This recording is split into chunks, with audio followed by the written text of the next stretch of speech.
Hello guys, magandang umaga sa inyong lahat. Happy Tuesday. Umulan po ngayong araw na yun dito sa amin guys, Pasig. Tanggal na naman ang init. Nakatrapal kaming lahat ngayon guys. Oh, pya, trapal. Oh. Nakatrapal kami dahil ang ulan ay malakas.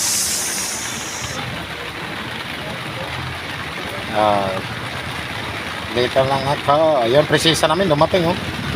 Ay. Nakahiga lang rito guys sa aking motor. Kahit na ulan. Nakahiga lang ako.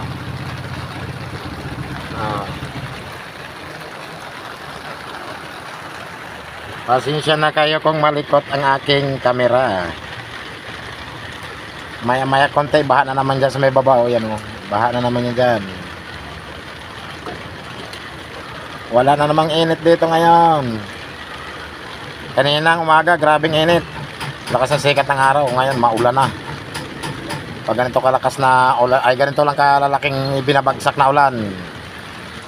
Hanggang hapon to, ayos lang yan. Para walang init. Malakas na yung daloy sa kalsada. Papunta na yun sa may baba. Yan yung makapagpapabaha dyan.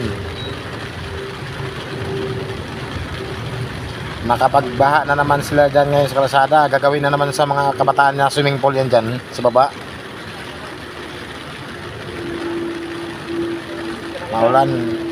Maulanon. Kahit maulan, tuloy pa rin ang palipad ng eroplano. Ang dilim-dilim ng langit. Nakikita pa kayo nila yan. Ang itim ng langit oh. Wala ka man nakitang kahit puti, kahit isa wala oh. Puno pa nga. Sige, magpaulan ka lang mahirap magkasakit ngayon. Untik naman hindi masyida ni ano oh. Ni Edward, anak ng kamatis talaga sabi ko. Sus, kung hindi ko pala binalikan, hindi na naman masyid yan. Kaya nga, ngayon nga, di ba nagbuto na naman umaga? Muntik na naman makalimutan ni Edward. Nung dumating ko dito, may tao sa opisina eh. Sabi ko, tapos na naman ako niyan. Nagreklamo na pati ako kay, kay Takmag yung isang araw. Kasi hindi nga ako nasyida na naman. Hindi naman ako nagbuto ron.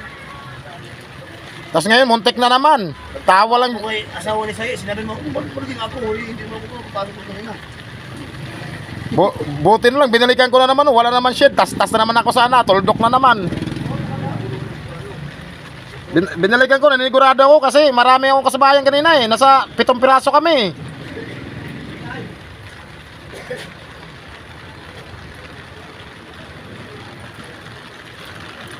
Sa akin na lang walang shit kasi malas kagad ako eh. Nag-order ako kape. Ayun, bumalik ulit ako. Sabi ko, aray, sabi ko hindi naman na shed. Singilin naman ako mamaya nito ng asawa ni Nyak. Oo, alam mo naman tayo. Kailangan magsigurado, huwag magsiguro. Baha na. Baha na naman dito sa aming terminal. Puno pa ba ron, Lai? Lai, puno pa? Ako pa baba eh. Sumingit kasi si Boto eh, kaya hindi ako makababa eh. Baka na, punta ako dyan. Babae mo yan. Wala ka na doon. Puno pa nga, ikaw nga nagsabi, official ka pa naman, tapos tuturuan mo na naman yung membro mong mali. Dito na. Baba lang naman yan, doon mo lang. Bigote, dito ka sa baba para makapasok siya doon, walang pupistuhan rito Pre, titikitan ka dyan, pre. Hindi raw pwedeng palisin yung Toyota dyan eh. Malakas pala kay Pris yan. Sabi ni Pris kanina sa akin sino ba nakaparada dyan? Sabi ko Pris, ito pa yung taga-Kamatsili. Ay, inaanak ko yun. Hindi nga talaga pwedeng palisin, matigas pala eh. Tsaka bawal palisin niya, baka hindi ka makadaan ng Kamatsili. Ha? Hindi, hayaan mo lang, antay ka lang dyan sa bigote, sa baba.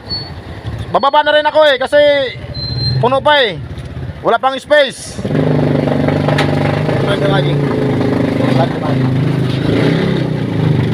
Sunod-sunod din dumating dito sa pilahan namin Maulan pa po. Kaya puro trapa lang yung dumadating dito.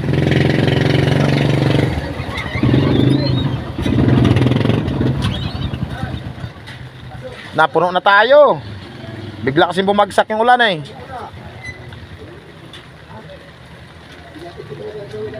Paso yung amag, patingin nga mag kung pwede na bumaba, kaya bababa ko. Ah, ay hindi nakabante mo lang kanina? Isa lang pwede tricycle papasok? May na konti kasi Sikit na yung isa. ito labo nito eh. Oh. Hahanap ng parada doon pa sa pinakasulok.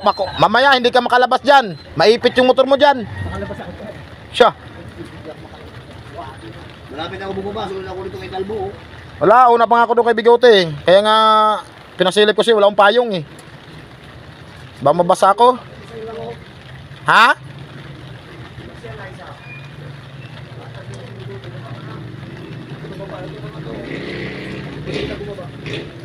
Pwede na, hindi ba alanganin?